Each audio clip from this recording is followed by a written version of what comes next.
Hello and welcome to the Block by Block panel. Thank you for all coming. I actually know you will not regret it. It is just a wonderful program. And speaking about it today, we have Pontus, Thomas, Phil, and Matt. This is FyreUK, who community members who do all our building, but they probably don't need an introduction at this point. But they're going to talk about block by block. I have personally been out to one of the sites, actually two of the sites in Kenya, and it's just an incredible thing to, the first time the guys made the map, and then I walked onto Salonga Sports Field in real life and saw it. It was just like, it took my breath away to be where they had made it in the game, and it looked so similar. It's just an incredible experience. So they're going to tell you all about the program today. It's one of the things that I'm most proud to work on at Mojang. So without further ado. Let's get started so we can use the time as much as possible. Thank you for the introduction. Thank you for coming to look a little into the program that we are doing together with Mojang. We come from UN Habitat. What's UN Habitat? It's a part of the United Nations. It's that part of United Nations that works with cities, works with housing and cities. Now, cities has always been there in the history, and they have always been kind of growing. But today, they are growing much faster. Today, we have a world where half of the population in the world live in cities. That has never happened before. And in like 20, 30 years' time, we're going to have 2/3 of the population to live in cities. That's about, we think, 200,000 people a day that the cities in the world is growing with. Now, 200,000, that's a whole city by itself. Every day, 365 days a year. So this starts to become a tremendous challenge because the world has not really been used to the speed of the urbanization. And there is many, many good things with cities. Most of us lives in cities and we like it. But there is also some kind of dubious things with cities when they don't work. So we who work in UN Habitat, we try to secure that cities in the urbanization that we are challenging right now, that they are developing in a good way. We are a global organization. Well, the UN is global, as we all know, but we have our headquarters in Nairobi, one of the few UN headquarters which is in the southern part of the world, and then we have offices all around the world, and we have projects all around the world. I'm not going to give you the story of UN Habitat here.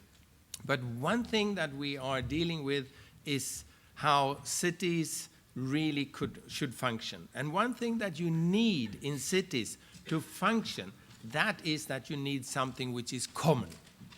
You know, the issue with cities is not your private house or your private office. The things with cities, the things that you actually remember, the things that gives the soul to the city, that's the public space. The things which is common. The parks, the streets, the markets, the waterfronts, whatever, it differs from different cities. It's really the things that makes things in the city to work. No streets, you cannot transport yourself. No squares, you cannot meet. So we have to get all these things to work in the cities, and that sometimes is not so easy, and that is what we are actually working with. The importance of the public space is something that we have created a large global program. We are talking to cities all over the world. How can you improve your public spaces? How can you enlarge them? How can you make them work for everyone? How can you make them secure? How can you make them financially viable? And how can you secure that they don't deteriorate? We have started this program not so long ago, so we are still in the building up phase. But there is quite some places in the world where we are now negotiating with governments or local authorities to get into their cities, to get into their legislation. Because it's not only a question about getting the sites as physical to work, it's also to get the right advice for people who is building cities. How much streets do you need? How much squares do you need? How do you make them function? So the program that we are working with is having a component which works with software, legislation, policies, training of staff, making cities to understand the needs. And then it has a hardware component where we actually pick a couple of 2, 3 pilot sites in a city, and we do development of these pilot sites together with partners in these cities. Now, the partners, we usually would like to work with the local authorities because then we know that they will multiply what has been done. Sometimes we work with an NGO, sometimes we work with international partners, private sectors, and so forth. But we really try to get local authorities to be involved. And one of the beauties with this program is that we have actually managed to get Mojang involved. That's the definition of private sector. And we have created this block-by-block project together where we are commonly talking about these issues, where we are fundraising together, and where we are trying to get to utilize the wonderful ideas which is embedded in Minecraft into the planning components of this program. We will get a more detailed description of how that can work. So I suppose that you all, when I say public space, you all think about Times Square or, you know, the public spaces in your area. But public spaces can be pretty different when you are in other places of the world. And if one can get these type of areas to work better for the people that lives in unfortunate circumstances, they are pretty clever in actually organizing their lives. You just have to give them a little, slightly better. Some works with school, some works with health. We work with public space. A little improvement gives the efforts that all these people put into their life, gives better results. This is from Kibera, which is in Nairobi, and here is one of the sites where we have started to work with the local community, and we're working with the authorities in Nairobi.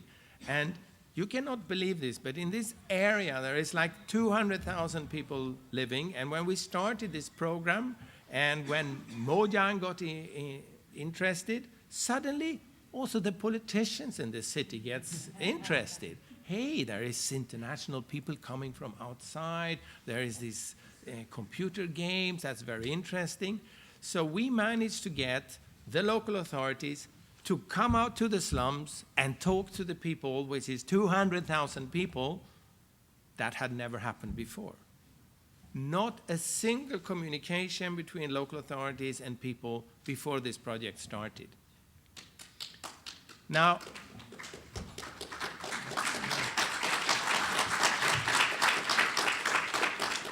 the beauty with a communication is that suddenly the people who decide starts to understand a little what the people need, and the people who need things, they start to understand also what are the possibilities for the local authorities, and you start to also get different types of groups that comes to these meetings. It's the youth people, it's the soccer team, it's the hawkers, it's the school and whatever, and they don't really have the same opinion about what's going to happen with this sport field. So the dialogue gets longer and longer and more intense, and then the municipality starts to do drawings. The engineers comes with ties, and the engineers comes and they talk about technical solutions and about money. Very difficult to read a drawing if you cannot, you have no schooling, and how can you get people to understand what are these engineers which are so scary in their ties? What are they talking about? And say, no, that's not possible, and that's too expensive, and whatever. Then we used Minecraft, and we can get people to see and understand and talk about this sport field in a language which they understand. But the engineers, they cannot play games. So suddenly we have a tool for talking which the soccer team understands much better than the engineers and the politicians. Now, the engineers and the politicians, they have all the power traditionally. So when they are in a meeting, if we can cut a little of their power and give that power to the guys that lives in the area, that's also an achievement, which is tremendous. That's the best thing. Here is a picture of our workshop when we are actually using the game and we are getting people to understand what is this all about. Now, just a little bracket here, that if you come out to a person that has never been asked in their whole life for generations about what they think about anything, they get really kind of happy about that. Suddenly someone is talking to them. Actually means that they don't want to stop talk. Because this is the first time it ever happened, right? So maybe we can have another meeting and another meeting. And by the way, there is also another issue that I want to talk to. So our startup phases in these projects that we are running are fairly long. But it actually guarantees that the solution that you actually come up with at the end is actually bought by everyone. So, when the train starts, everyone is on board. You don't leave half of the population at the platform. So I think we know that it's actually worth it if you want to have something which is sustainable. Here is another site which we are talking to. Huge slum area in Mumbai. Dharavi, which is like, now we're not talking 200,000, this is up to 1 million people. No public spaces, very, very few. This is actually an old playground that is completely dilapidated and full of waste and garbage and so forth. That is going to be transformed. And here we have another site which is really interesting, because in Nepal they have an old culture of how to deal with water. And here is a water pond that traditionally holds fresh water coming down from the mountains, and then people who lives in the community around, they come, they wash their clothes, they pick up the water and so forth. And this is now going to be upgraded and modernized, and one is going to also introduce other components in this public space that's going to be renovated. Haiti, all the whole country actually more or less got devastated after the earthquake. And here is some 3 sites that we are developing together with the local authority, where one will try to utilize different community groups, and we are also going to combine this with information technology. So one of the sites is going to be a hotspot that will be the only free hotspot where people can go with that. And of course, they don't have computers very much, but they have smartphones actually, because smartphones is starting to be so cheap in the world. So this is a way for people to get close to information and to then emphasize, if you have the information, it's easier for you to talk to the people that influence your work. So the program that we are running, it's global, it's all over the world, and we are heading for a huge UN conference that is going to happen 2016. And when that conference happens, we hope that we will be able to show to the world that we cannot have an urbanization without public space, quality public space. That's kind of the framework where we try to put these issues, and now we'll move over to the guys that actually really makes the dialogue happen together with the communities.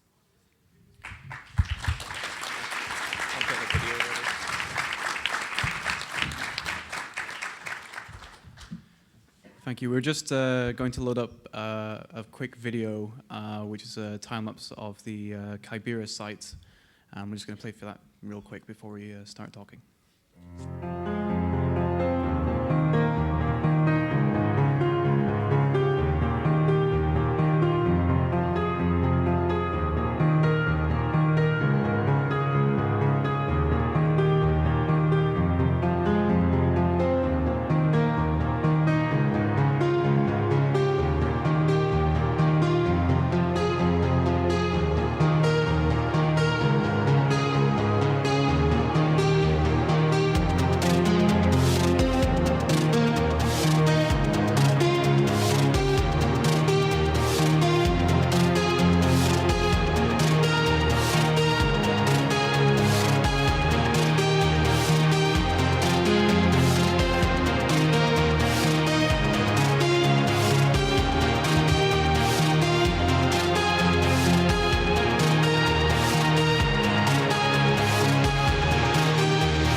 Okay.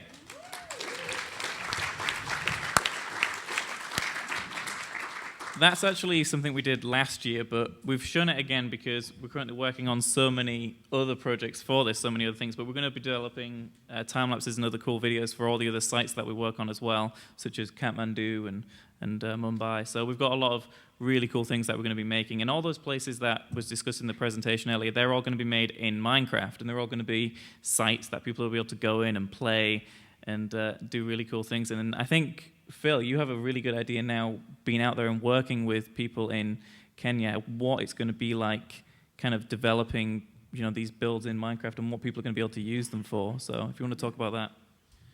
Yeah, it's, well, for those that saw the opening ceremony, I talked about how with the Kybera site, I didn't actually go out to the site until after I had built it, but with projects we're going on forward now, I'm getting to travel to the sites and get a good feel for them, understand the community before going in, which is really crucial for recreating it. I mean, when you look at the build there, compared to some of the other stuff that we've made in Minecraft, it's simplistic, but it's so much more, it's more effective. Simple is a lot better, and that's kind of what we're trying to get with this project. Is it's not to try and have lots of complicated plans or something that's difficult to look at. That's completely the opposite. When we walked in in Minecraft, we're there for the first time, and everybody looked at it. Everyone in the workshop, there was this, like this sudden realization, and it was instant. They immediately understood what people were trying to explain with these designs, all these engineers, and what they were, trying to get across, and all these technical things. And then as soon as you showed them, it in Minecraft in this, simple blocky form, they could see, and they could walk around very easily.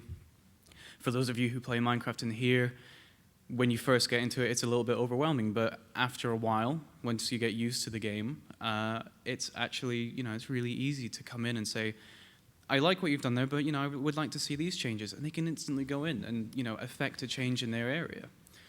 I mean, teaching them Minecraft is something that is very easy to do once we've, had the proper workshops and stuff set up, which is something we've been working very hard to try and accomplish.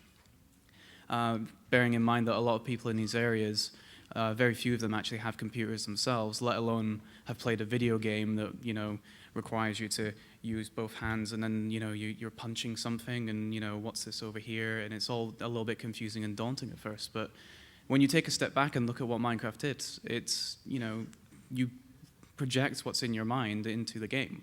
You say, I want to build a wall here. Okay, well, just place a wall. Or, oh, that's a little bit too far forward. Okay, break the wall, build it again. And it's that sort of process that we're working closely with. But yeah, we've been working on quite a few sites now. And as Thomas explained earlier, they do take a long time to go through all of the different stages. Going through the right channels and making sure that it's done, not just correctly for the community, but just complete all around. It's effective. So. But yeah, once I've been out to the sites and I've collected the image, what we then do is we bring all of that reference material back with us. And then I sit down with Matt and a few other of our members on our server, and we go through it and we try and map it out to start with in-game. And then we go through and we'll say, try a few attempts at one building, building up. Does that look correct? And we just go through that process over a few weeks, and then we end up with the actual model in there. But Matt, do you want to explain a little bit about the actual process on there? Yeah. So with when we build things in Minecraft, it's one of those things where we just go in and we make things. Sometimes it's something that's an idea in someone's head. Sometimes it's a reference image, and with these, it's obviously video or images that we've found. That either Phil has taken or we've been supplied by Pontus, or we've found obviously on Google with Google Maps or something like that, and we collate all those together and we go, okay, we're going to build this here, build this there.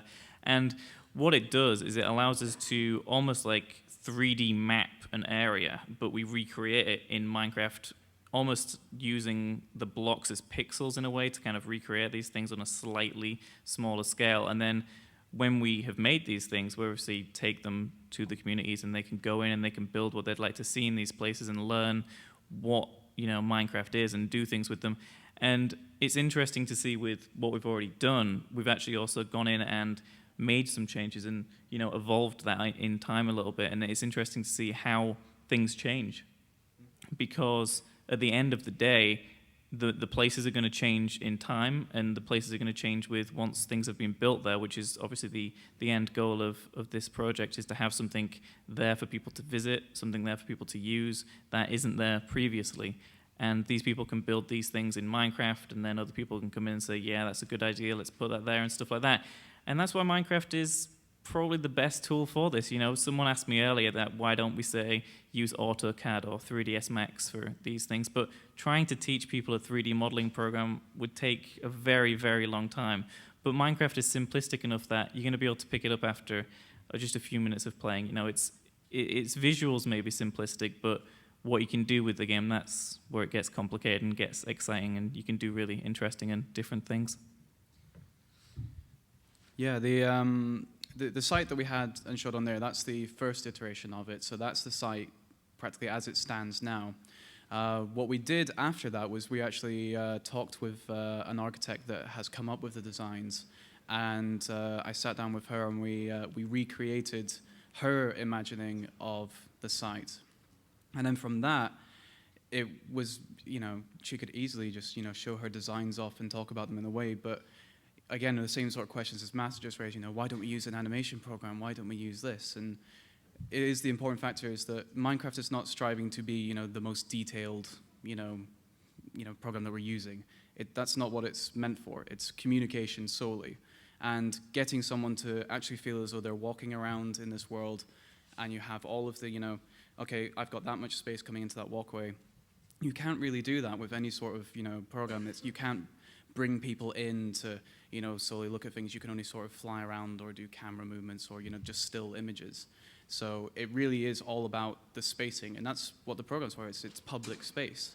People want to know, okay, that's a nice picture, you know, of that nice new site, but, you know, what does that mean? You know, I need something to reference. You know, you always need someone like standing there, or, you know, an object that is common and familiar to you. And with Minecraft being, you know, you're about, you know, one and a bit meters tall, I think it is, yeah, 1.5. Per block, isn't it? A meter? Yeah, it's a meter per block. Something I should probably have found out before coming up on here.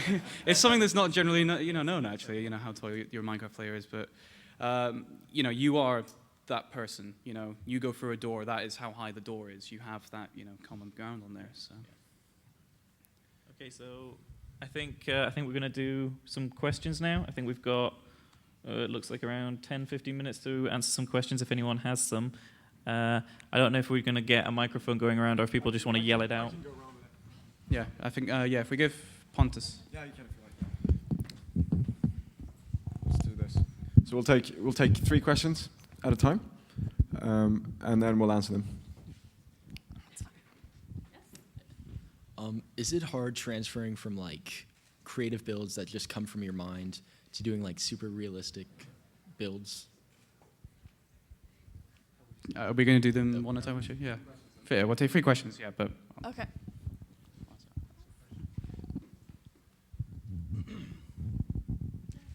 Bit of a longer question. Yeah, I'm a sustainable energy developer, so we build solar, wind, and hydro plants. And we have a program around the world called Smart Sister Cities, where we encourage small cities, not the big cities of the world, small tier 2 and tier 3 cities to join together to become smart cities. And I love what you said about this kind of, you know, this concept of the democratization of this, because when you look at smart cities, it's these big companies and, you know, the politicians that are pretty much defining how these cities are going to get built. And do you think that Minecraft could be used for maybe letting people have more of a voice in designing the smart cities of the future that, you know, right now is pretty much controlled by, you know, large corporate interests? Awesome. We'll do one more, and then they'll answer those, and then I'll run around to the rest of you. Do you use any mods or texture packs? Like, I saw in the video you used a texture pack, but do you like use mods sometimes for like landscaping and stuff, or is it all just vanilla, except for the texture pack because you had a texture pack? So. Actually, I think that was in default. That was default, actually. It just looked a little bit different because there's some video editing on top where it makes it look a little bit more brown, but that is totally default. But back to the first question, which was, is it kind of different, hard for us to kind of build things that usually we build things out of our heads, and now this is something that's realistic? It can be, because obviously we have to get things right. You know, we have to make things look how they would to these people when we take it to these communities. They're going to go around it and they're going to know these areas.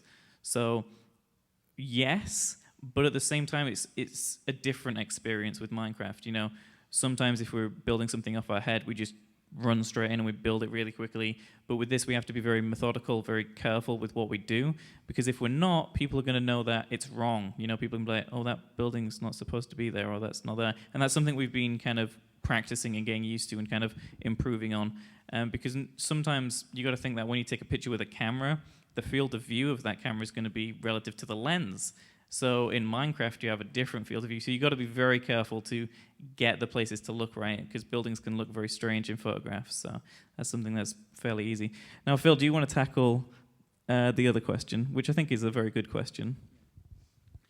I think, you know, Minecraft in itself is very much a communication tool in terms of what we're doing with this project. So yes, I think if you're wanting to open it up to just anyone to sort of come in and you know, maybe modify things, I definitely think that's an option. We are in the process of talking about how we're going to run most of the workshops we're going into the future.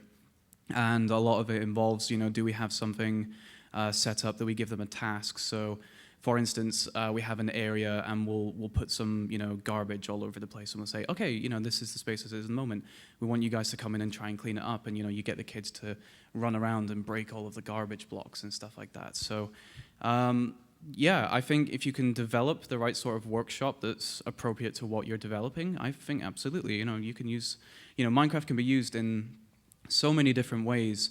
You know, people make videos of it, they make music videos, they make custom game types in there, they just create a world, they play survival together. There's so many options for it that I don't see why you can't, you know, if developed properly, you can't find something that's appropriate for you to use, yeah. And the other question about modding?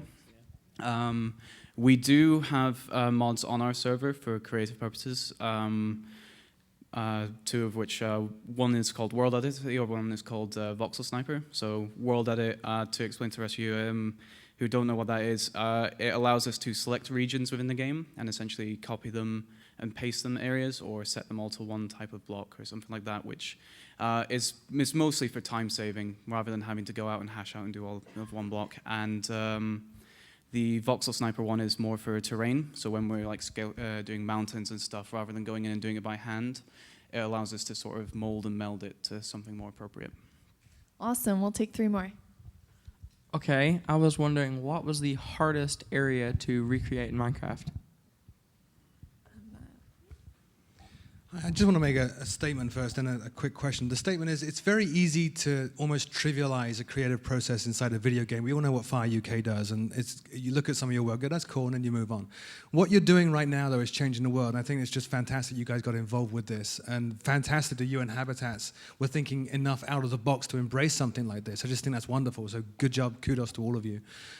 Second of all, though, the question, the stuff that you just showed us, the time-lapse you just showed us, and perhaps other work that you're doing, is this available online, you know, to share around to let other people know outside of Minecon here what you guys are up to?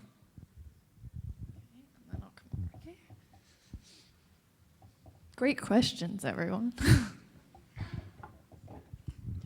Hello. I don't know anything about Minecraft. I'm a babysitter here, but I do know something about the architectural and design process, and I'm curious to know, first of all, at some point, do you need to download, or do you have some way of interfacing with them? You described some interaction with an architect on some of it in terms of, do they take this and then develop technical designs? Do you bypass that process? And how do you work with them? I would suspect they might be kind of resistant to your democratizing their intellectual work, so I'd like to hear about that.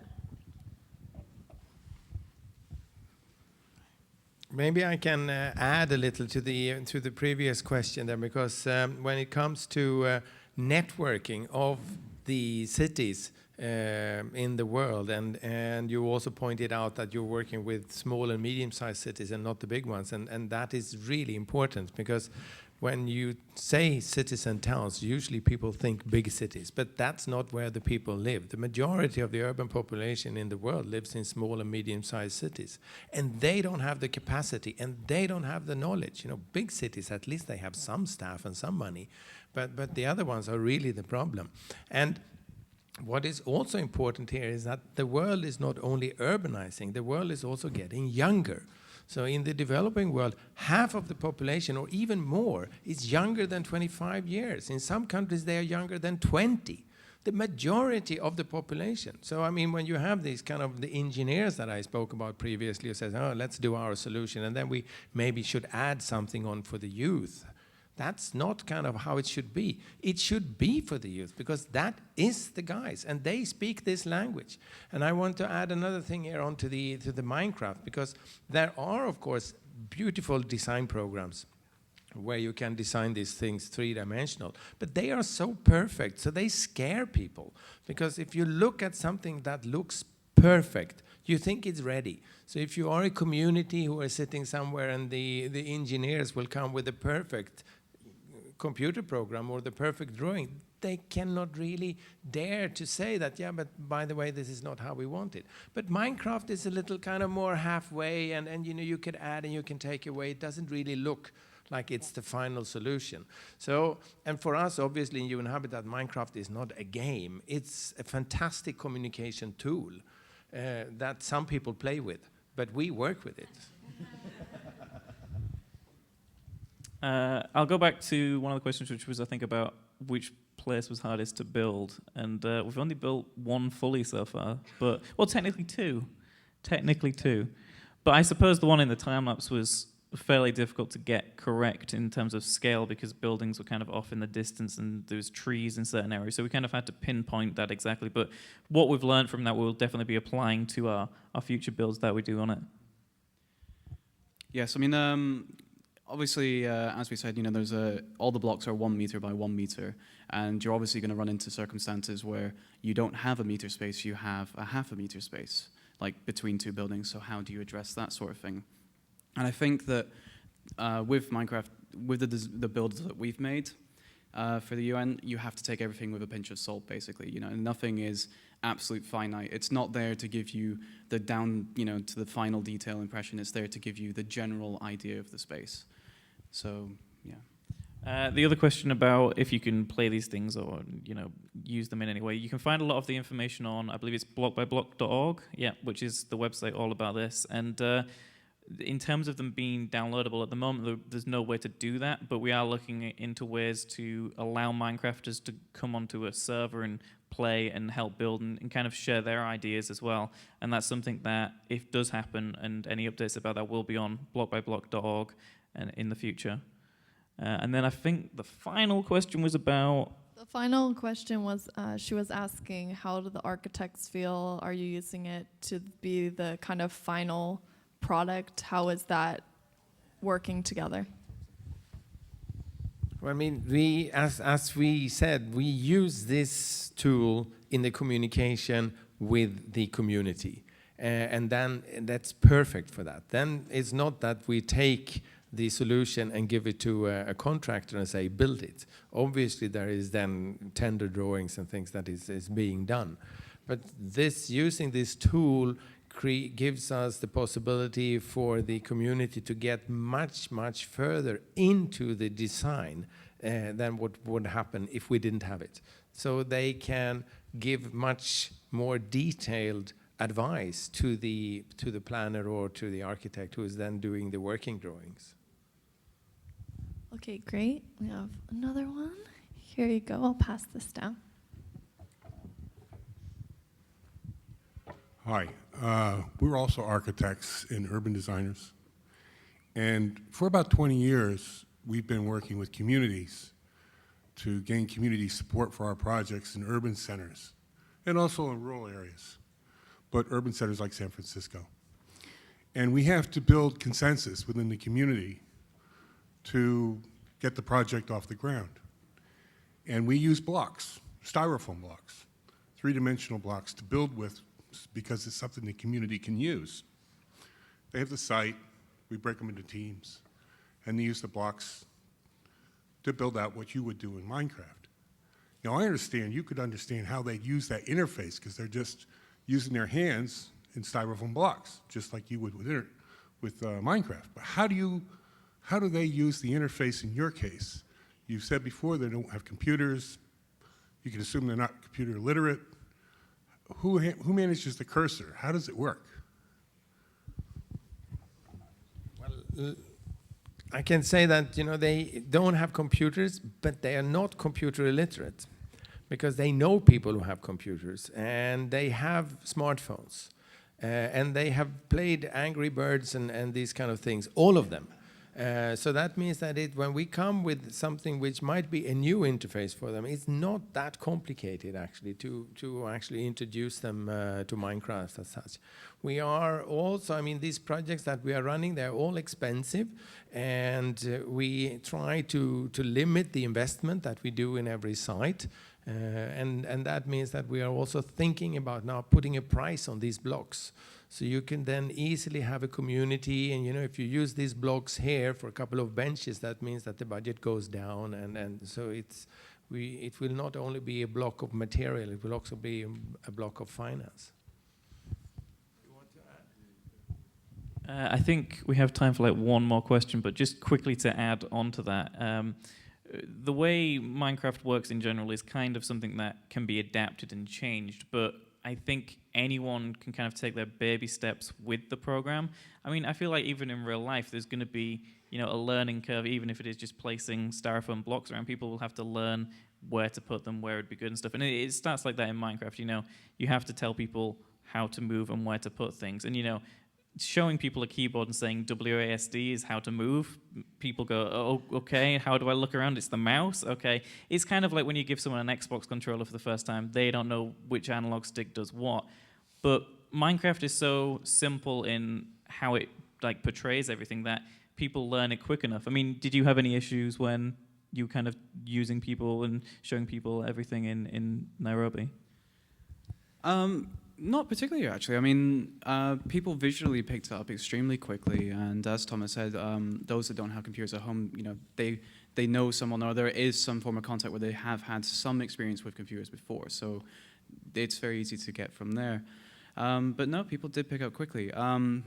Another advantage of using Minecraft is in terms of physical blocks is that with Minecraft's online capacity, we can outreach to people on one server, have the model on there, and have people from all over the world connect in and join in the workshops and the sessions.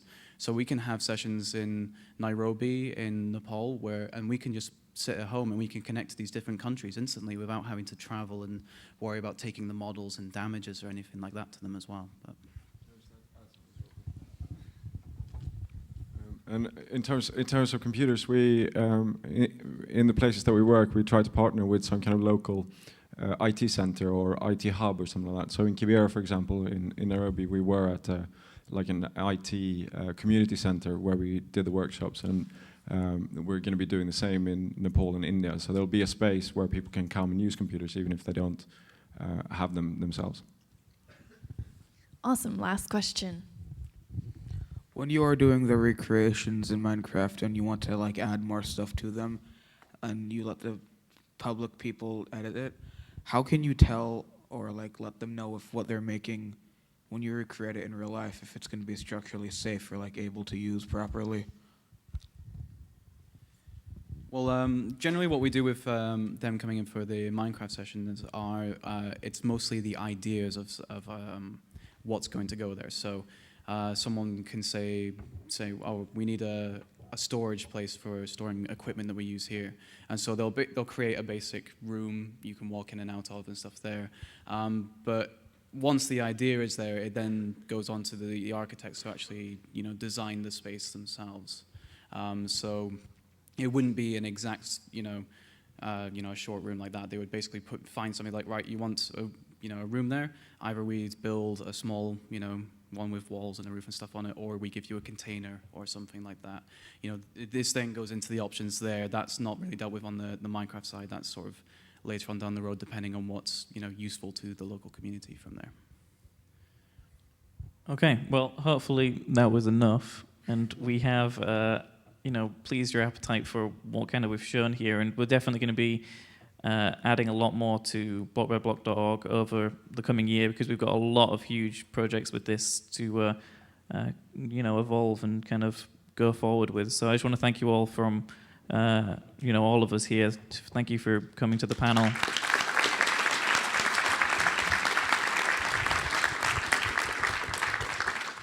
Yes, I also would like to say thank you for coming, but I also would like to say thank you to Minecraft, because we are now developing a friendship, a partnership with Minecraft that goes far beyond financial support to what we are doing. We are now suddenly getting input from part of this, the youth part of the world that I was talking to. So we now have a creative situation where our programs in the UN actually gets influenced by real people in the real world who has never really thought of actually talking with the UN before.